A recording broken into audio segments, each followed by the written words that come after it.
Hey, imagine Europe waking up one day and realizing its big brother across the pond might not show up for the fight. It's March 2025, and the EU's got this uneasy feeling. Like, is the US still our rock, or are we on our own? Trump's back in charge, and now there's chatter about undersea cables getting snipped. Spooky stuff. Welcome to Tinderbox Talks, where we dig into the world's messiest sparks. Today, we're chewing on this. Is the EU's security screwed without the US? Are those cables really in danger? And can Europe hold its own if push comes to shove? Let's dive in and figure it out. So here's the deal. For ages, the US has been Europe's security blanket, NATO's heavy hitter, the intel guru, the tech wizard. But now, things feel off. Trump's got this America First thing cranked up, less intel for Ukraine, hints at making NATO a pay-to-play club, and Europe's left wondering what's next. Then there's these undersea cables. Think of them as the internet's veins, getting messed with. Late 24, two went down in the Baltic, Finland to Germany, Sweden to Lithuania. They're calling it external impact, which is code for someone's up to no good. Russia's a suspect, China's lurking, and the US isn't exactly sprinting over to help. Is this the Tinderbox moment? Let's talk cables for a sec, because they're a big deal. These things under the ocean? They haul 95% of the world's data. Your emails, your bank stuff, your late-night binge streams. Europe's got a web of them.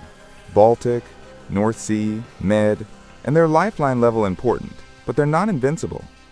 Since Russia kicked off Ukraine in Code 22, folks have been side-eyeing these cables hard. Nord Stream got blown in 22, Baltic connector sprang a leak in 23, and now this Baltic double whammy. Sweden's sniffing around a Russian shadow fleet, sketchy ships with no flags, maybe slicing cables for fun or Putin's playbook. China's got ships in the mix too. One pinged in 23. The US used to be all over this, subs, satellites, the works. Now, Europe's feeling a bit ghosted. Alright, zoom out a bit, bigger picture time. NATO's been Europe's shield forever, 31 countries, with the US bankrolling 70% of it. Trump's pushing this 5% GDP idea, way past the 2% most are scraping by on. Poland and Greece might pull it off, but Germany's at 1.5%, France 1.9%.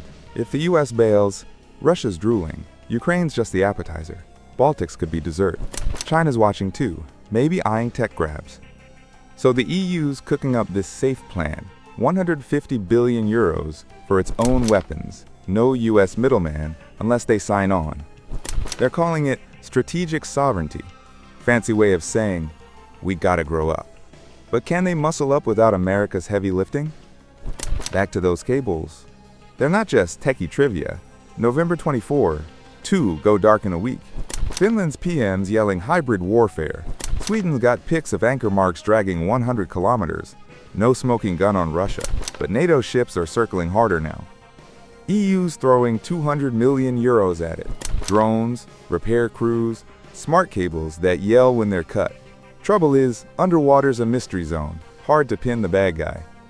If more go down, Europe's internet's toast, banks freeze, even armies stutter. The US has the deep sea toys to spot this stuff. Without them, Europe's basically squinting into the abyss. Here's where it gets personal. Think about a coder in Tallinn. Cables die, her gig's gone. Or a soldier in Kyiv, waiting on intel the US isn't sharing anymore. Ouch. The EU's 450 million people, $17 trillion economy. It's a giant, but kinda squishy without firepower. Back in 56, Suez showed US pullbacks leave Europe scrambling. This feels like that on steroids. Trump's crew's like, pay up or good luck. The pact for the future's nudging self-reliance, satellites, cyber defenses, but it's slow going.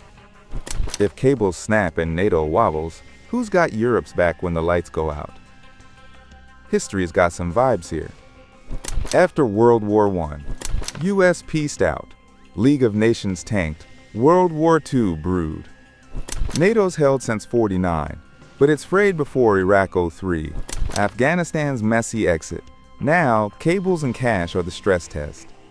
Safe's a shot, 150 billion euros by 2030. France's nukes, German drones, but it's not instant.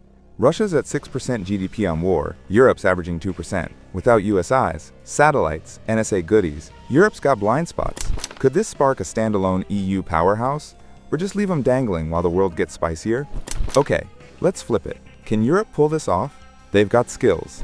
Top cable companies, Airbus chops, soft power swagger. Safe's a flex. 150 billion euros, no US leash. But here's the snag. 27 countries, 27 opinions. France is gung-ho, Germany's hemming, Poland's all in but loud.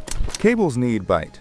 UNCLOS laws are mush on sabotage. A new deal's a long shot. If Trump dips, Europe might finally gel, or just bicker into bits. Russia's watching. China's plotting. This isn't just wires and guns. It's the EU figuring out who it is when the US isn't holding its hand. So where's this heading? Some say Europe's got no choice, step up or sink. Others reckon without US muscle, it's game over. Russia rolls, cables keep snapping. Me, I'm just throwing it out there. This tinderbox is hot, and 2025's the match. What do you think? Can Europe hack it solo? Or are they toast without the US? Hit the comments, debate it with us. Team Solo, EU's ready to roll. Team SOS, no America, no hope. We'll shout out the best takes next week. This is big. World order's wobbling, and you're in on it. That's episode 4 of Tinderbox Talks. Europe's security hanging by a thread, maybe literally. If you're vibing with these global wildfires, smack that subscribe button. We're just getting started. Next week, another hot mess coming your way. Catch you in the comments. Keep this fire alive.